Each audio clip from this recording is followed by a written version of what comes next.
খোল তাড়াতাড়ি, যেটা বলছি সেটা কর।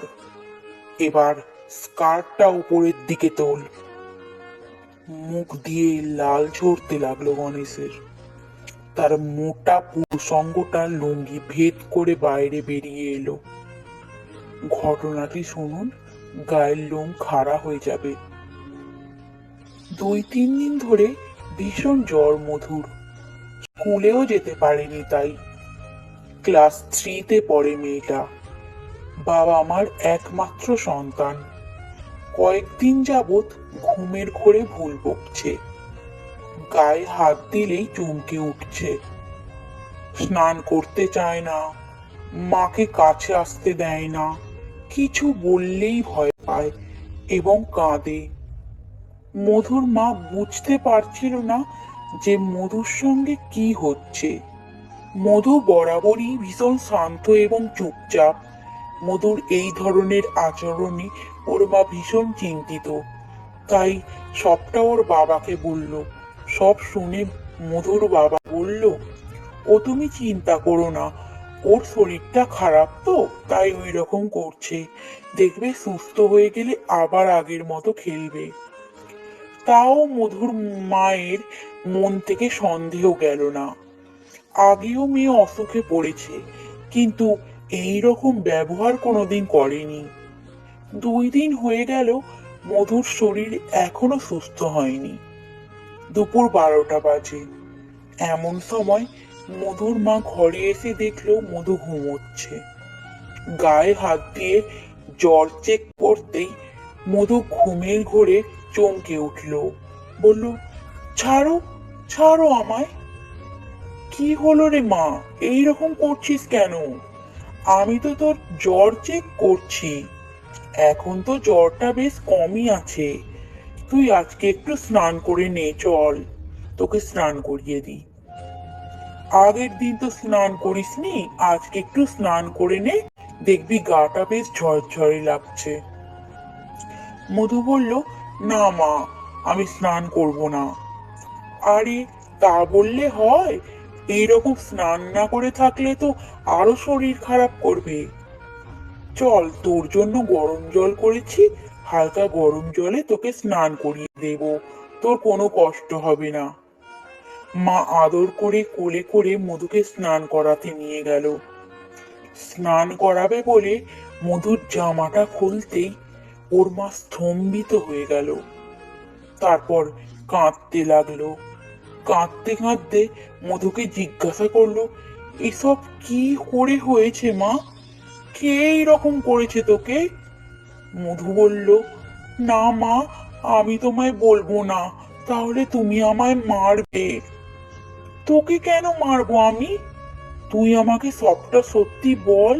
তোর সঙ্গে যে এইরকম করেছে তাকে আমি শাস্তি দেব। তারপর মধু যা বলল শুনলে আপনাদের পায়ের তলা থেকে মাটি সরে যাবে। মধুর মা সব শুনে ওর বাবাকে ফোন করলো।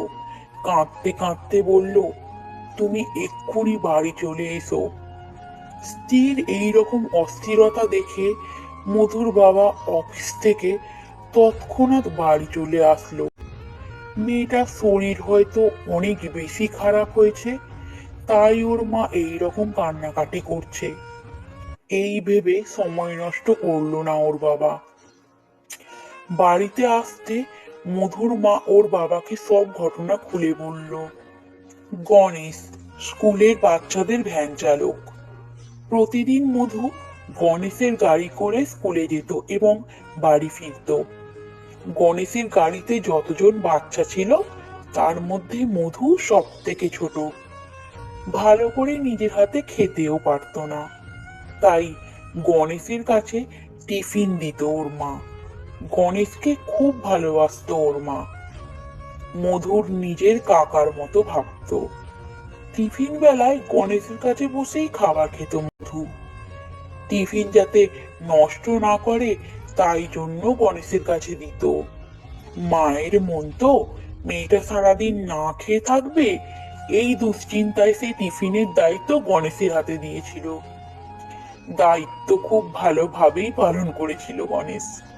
তবে রক্ষকের নয়, ভক্ষকের। মধু প্রতিদিন টিফিন বেলায় যখন খেতে আসতো, কোলে বসিয়ে খাইয়ে দিত গণেশ। তখন থেকে শুরু হলো তার নোংরামো।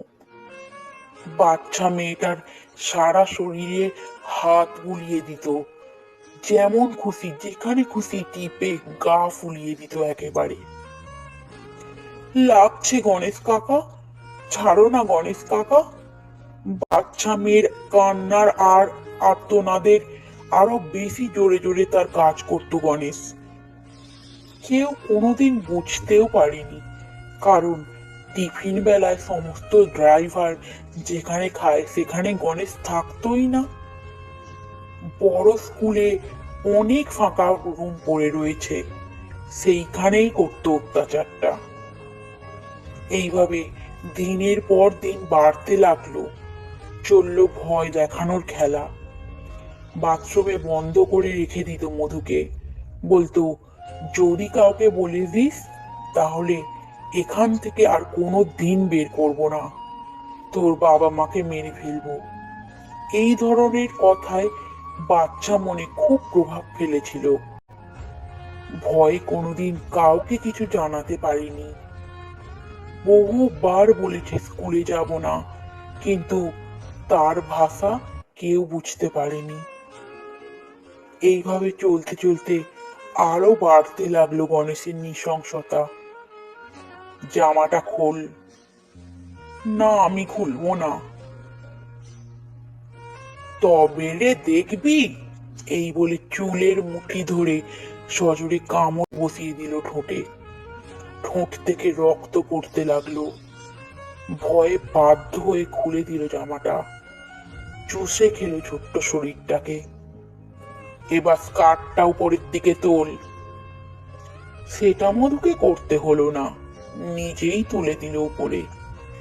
সজোরে ধাক্কা দিয়ে গেঁথে দিল শরীরটা।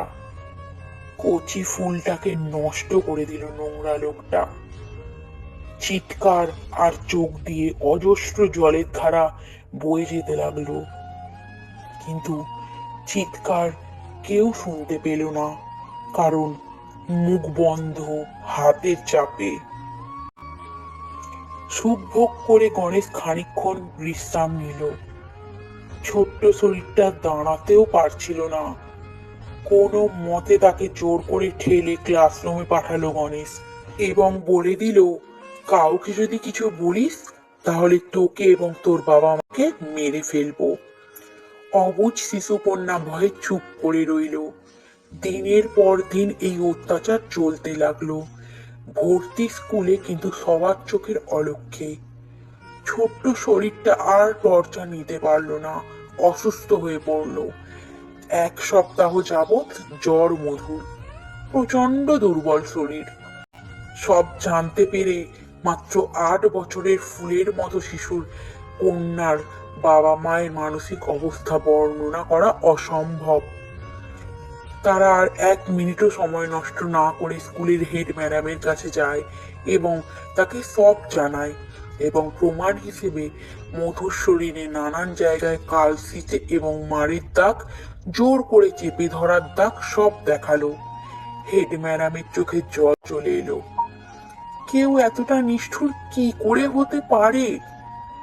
তারা ভাবতে অবাক লাগলো যে একটা ছোট্ট শিশুর সঙ্গে তারই স্কুলে এত নিষ্ঠুরতা হয়েছে, এবং তারা জানতেও পারেনি। স্যার 1 মিনিটও অপেক্ষা না করে পুলিশকে খবর দিল। স্কুল চলাকালীন মধুর বাবা মা স্কুলে এসেছিল, তাই অপরাধী স্কুলে আছে এটা ম্যাডাম জানতো। পুলিশদের ফোনে বলে দিল, আপনারা পুলিশের ড্রেসে আসবেন না, তাহলে অপরাধী বুঝে যেতে পারে। তার কথা মতো পুলিশরা নর্মাল ড্রেস পরে স্কুলে আসলো। ম্যাডামের সঙ্গে কথা বলল এবং মধুকে দেখালো। তাদের কিছু বুঝতে বাকি রইল না যে কতটা অন্যায় হয়েছে বাচ্চাটার সাথে। পুলিশ ম্যাডামের উপর রেগে গেল। এত বড় স্কুল চালাচ্ছেন, এত বাচ্চার দায়িত্ব আপনার উপর, তাহলে এই রকম একটা নৃশংস কাজ আপনার স্কুলে কিভাবে হয় ম্যাডাম? আজ একটা শিশুর সাথে এইরকম হয়েছে, কালকে আরেকজনের সাথে হবে না, এর কোনো গ্যারেন্টি আছে কি? সিসিটিভি ক্যামেরা নেই কেন ম্যাডাম? এই প্রশ্নের উত্তর দিতেই হবে আপনাকে। অফিসার, আমার খুব খারাপ লাগছে যে আমার স্কুলে এটা হয়েছে, কিন্তু এত বড় স্কুল, এত রুম সব ব্যবহার হয় না, তাই যেই রুম ব্যবহার হয় না সেখানে সিসিটিভি লাগানো নেই। আমি খুবই লজ্জিত অফিসার, কিন্তু এই অপরাধের কঠিনতম শাস্তি আমি চাই। তার জন্য যত সাহায্য করার আপনাকে আমি সব করব।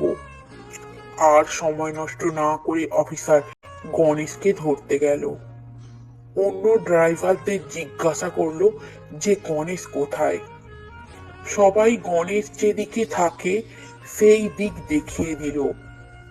গণেশ বুঝতে পারলো যে তাকে ধরতে এসেছে, কিন্তু পালাবার বৃথা চেষ্টা করেও সফল হলো না। ধরা পড়ে গেল গণেশ। মধু ন্যায় পেয়েছে। গণেশ আজীবন কারাদণ্ডে দণ্ডিত হয়েছে, কিন্তু একটা ফুলের মতো বাচ্চার শৈশব এবং সরলতা নষ্ট হয়ে গেছে। ফুলের পাপড়ি জোর করে টেনে ছিঁড়ে ফেলা হয়েছে। এটাই কি সমাজের নিকৃষ্ট মানুষের মানসিকতা? কিন্তু কেন? কি অপরাধ ছিল ওর? বন্ধুরা, আজকের গল্প এইটুকুই। যদি গল্পটি আপনাদের ভালো লেগে থাকে তাহলে অবশ্যই লাইক করবেন, আর এইরকম আরো গল্প পেতে চ্যানেলটিকে সাবস্ক্রাইব করবেন। আপনাদের গল্প শোনার জন্য অসংখ্য অসংখ্য ধন্যবাদ। আর গল্পটি সম্পূর্ণ আমার কল্পনা প্রসূত, কিন্তু বাস্তব থেকে নেওয়া। নমস্কার, শুভরাত্রি।